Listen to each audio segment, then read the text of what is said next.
So that's interesting. We cut right through to the nitty-gritty with our next speaker, who is Chair Emeritus of the International Integrated Reporting Council in London and of the Global Reporting Initiative in Amsterdam, and is a member of the Private Sector Advisory Group to the World Bank on Corporate Governance. Professor Mervyn King is a senior counsel and former judge of the Supreme Court of South Africa, and he is a professor extraordinaire at the University of South Africa on corporate citizenship, and an honorary professor at the Universities of Pretoria and Cape Town. He chaired the United Nations Committee of Eminent Persons on Governance and Oversight, and we appreciate, as Professor Wadavalo said, very much him taking time to engage with us during his vacation in Australia while he's away from South Africa, and also at quite a late hour there. So we invite now to speak Professor Mervyn King. Thank you. Good evening, everybody. And it's a pleasure once again to be with all of you in Colombo. And to my colleague and friend, Laxman, thank you very much once again for the invitation. We live in extraordinary times, which requires extraordinary conduct on the part especially of senior leaders of organizations, and I use the generic word rather than the concept of the limited liability company. What we have learned, the turn of the 20th into the 21st century, that the impact on sustainable issues is like a coin with two sides. When we started this journey from 1987, because that was the year that the Brundtland Commission gave its report, that there were three critical dimensions to sustainable development, namely the economy, society, and the environment, or as they put it, people, planet, and prosperity. And that these were integrated. That was 1987. We knew by the end of the 20th century, turning into the 21st century, that research expedited by the third industrial revolution, the computer age, that the makeup of the market capitalization of companies of the great stock exchanges of the world showed that at least 80% of the makeup of the value of those companies was made up of what was known as intangible assets, and not tangible assets, which were additives in a balance sheet, looking at the standards set by the IIRC or the standards set by the FASB in the United States of America. Moving into the 21st century, sustainability became a critical issue in our resource-constrained world. And because of this 80%, which moved then to be described as ESG issues, environmental, social, and governance issues, there was great concern about the fact that while we were still reporting on the financial issues, financial statements, the balance sheet, the income statement, etc., there was really no guidance for reporting on the 80% of value. And so towards the end of the 20th century into the 21st century, the Global Reporting Initiative was founded. And as the name conveys, it was an initiative. What we did was we looked at the impact of how a company makes its product and how its product itself impacts on those three critical dimensions for sustainable development. And then the Global Reporting Initiative realized that it had to have standards. And so an international standards board was created, and it was the first, about 10 years ago, to have sustainability reporting as a standard. And moving into the second decade of the 21st century, however, there were certain events such as the collapse of Lehman Brothers, which made the thought leaders in the ESG space to realize that these three critical dimensions on which activities of companies and their product was having an impact on those three dimensions. The three critical dimensions, in turn, were having an impact on limited liability companies, their financial condition, their balance sheet, their operating performance, their income statement, their cash flows, their risk profile, their cost of capital. There was a mindset change. But of course, the impact of the company itself on those three critical dimensions persisted. But this led to the establishment of Sustainability Accountancy Standards Board in San Francisco. And there was a focus on the impact of these three dimensions on the limited liability company. And over the second decade of the 21st century, they created standards for 77 industries, specifically focused on these industries. And in beginning of 2019, when we still physically met, at an international conference in London, I was the keynote speaker. And I said it was a social outrage that people were dealing in ESG matters. And there were many standard setters and framework providers that saw themselves as competitors, when in fact, in terms of Sustainable Development Goals of 2015 of the United Nations, there should have been huge collaboration between these parties because they were dealing with public interest issues. I am told that that speech of mine had an impact on the thinking of companies and accounting bodies. And I'm pleased to see my colleague Alan Johnson online today as president of IFAC. And this was realized by IFAC as well, the various accounting bodies around the world. Well, there was movement of collaboration under SDG 17. But the real catalyst was the pandemic. Because suddenly the accounting profession, refreshed as it was by these ESG factors, and the factor that no longer was the thinking of directors to focus on increasing the profits of shareholders, believing that that wealth creation at the top would trickle down to the impoverished at the bottom. The trickle became treacle, and it stuck at the top. It did not work. And we saw that eventually with the GFC. Well, what happened with the pandemic was because of this, scientists collaborated. And what took 9 years to create a vaccine, it took 9 months. It was an extraordinary happening. It was a catalyst to drive the framework providers and standard setters in the ESG space to collaborate.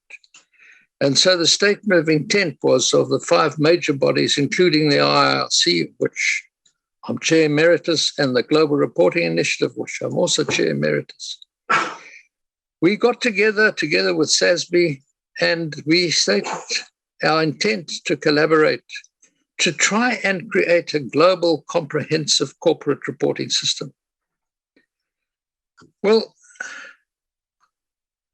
naturally, followed like night after day, this collaboration led to talks of merger. The IIRC merged with SASB, Sustainability Accounting Standards Board. So the first time we had a framework provider and a standard setter merged. And this led to the creation of the Value Reporting Foundation, of which I became Chair Emeritus together with Mike Bloomberg of TV fame. And the Value Reporting Foundation started talking to the IFRS, International Financial Reporting Standards Board.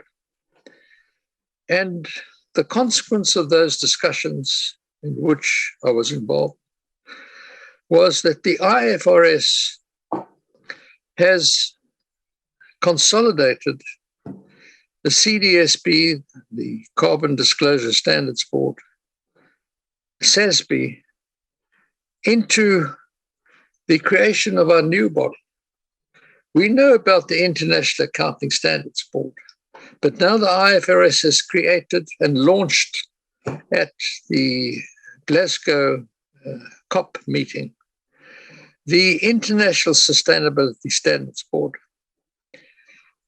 in which there will be a focus on the impact of those three critical dimensions on the limited liability company. But coining a phrase and a concept of interoperability, the Global Reporting Initiative has said, well, there will always be in the mindset this collective mind of the board of directors, that there will always be an impact of how the company makes its money and its product itself when it goes out into society, how it does impact on value creation. And value creation replaced this concept of increasing the profit of shareholders and focusing on shareholders if they were the primary stakeholder. And parity of thinking started with all stakeholders. It was not, as termed by some well-known bodies, stakeholder capitalism. Because if a board of directors as a collective mind met the needs, interests, expectations, and concerns of each stakeholders, companies would go bankrupt. What boards have to do is act in the best long-term interest of this incapacitated company that has no mind, no heart, no soul, and no conscience of its own. Its corporate leaders are its conscience. The company is always innocent. The wrath of society should not turn against the company when something goes wrong, just turn against its corporate leaders. And so where are we in all this? Well, integrated reporting has become extremely important. There's one commonality. In this confused state of corporate reporting, of which Alan Johnson, Graham Terry online, my colleague Lakshman, is only too well aware. It's in the highways of our minds today, this confusion of thinking, that we have to connect the financial with the non-financial. They cannot be separated anymore. They have to be, as Brundtland said in 1987, integrated. Hence the phrase integrated thinking and integrated reporting. And the Committee on Integrated Reporting in Sri Lanka is but one of 20-odd globally. In dollar terms, from a public relations point of view, the committees around the world, integrated reporting committees in South Africa, in Australia, in Turkey, in dollar terms, tens of millions of dollars of promotion of integrated thinking and integrated reporting. And how often we discuss the chicken and egg situation. Do you think on an integrated basis to do an integrated report? Or does in the architecture of the governance of the limited liability company, the top body, the board, decide we're going to do an integrated report, which results in the integrated thinking going right through the company? Well, it turned out to be the latter and not the former. You need that decision to do an integrated report. And what has happened now, the IFRS has acquired the assets of the Value Reporting Foundation, consolidated the standards of the ISSB and the CDSB into the ISSB. Excuse all the acronyms, but I think everybody online understands that, on those that are present, actually. And the IR framework of the IIRC has gone into the IFRS on a conditional ownership basis. I say conditional because there was no expertise in the International Financial Reporting Standards body on integrated thinking and integrated reporting. They've acquired the expertise of the Oversight Board and the Framework Board of the IRC, including the skills involved.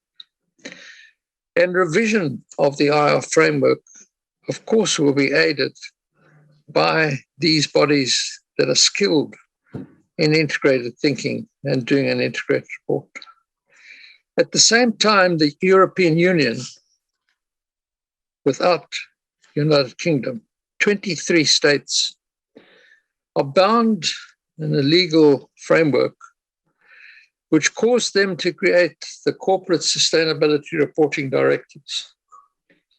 Now, this seems to be a parallel development with the ISSB of the International Financial Reporting Standards Board.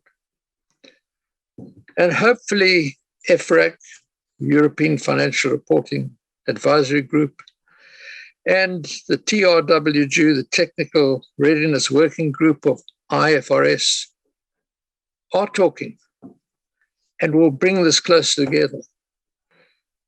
But there's one commonality, as well as that with the United States of America, where you have financial reporting, and through the standards are FASB standards, different from the IASB, but very common in their thinking. And the SEC still has to give us direction as the US for US companies on sustainability issues. But there's one commonality. And that common thinking is that there has to be the integration of the financial with the non-financial. And with this, we've had the support, we, the practitioners in the corporate world, have had the support of IFAC, represented here this evening by its president, Mr. Alan Johnson. And I'm proud to say that in 2016, I wrote my book, Chief Value Officer, saying that, in fact, Chief Financial Officer has become a misnomer because no accountant today worth his or her salt sits in that corner office drafting a financial statements and does nothing else. I've been in the C-suites of many companies as an advisor. The true change maker in that C-suite is the accountant. And the mindset of the profession has changed. The subtitle of my book, Chief Value Officer, was Accountants Can Save the Planet. At the time, this led to many, many debates and discussions. And what has happened? My alma mater has started a postgraduate course for integrated thinking and value creation. Audencia, one of the oldest business schools in the world in France, 120 years old, has started its CVO MBA. Accountants today have become value officers. There's a refreshed thinking in the profession, a huge opportunity, not only for the accountant himself or herself, but they are the change makers to help us meet those sustainable development goals, maybe not by 2030, as advocated by the United Nations, but will help us in the question of climate change and meeting those COP requirements. So it is critical that they think and do become value officers. What will happen eventually when the ISSB firms the question of the acquisition of the IR framework by the IFRS at the end of June 2022? I can't tell you. I can speculate. One thing, as I say, is a commonality, and that is there will be a connection between the financial and non-financial in the EU, in the 144 jurisdictions sans the 23 of the EU around the world, and there will be a connection between the financial and non-financial in the United States of America. There are connections already in China through the Shanghai Stock Exchange listing requirements. That's the what. How is what we are waiting for. And there's much thinking and much discussion happening there. I happen to be the founder of the Global Good Governance Academy, and on the 19th of May, there will be a colloquium on connectivity, the connection between the financial and the non-financial. The speakers will include leaders in the TRWG, the chair of the GRI on this principle of interoperability, and to make sure that we actually bring to the highways of people's mind this concept of connectivity, which has become so critical. So once again, congratulations to my colleague Lakshman on another successful year, and congratulations to all the winners of Excellence Awards in Sri Lanka. Thank you very much.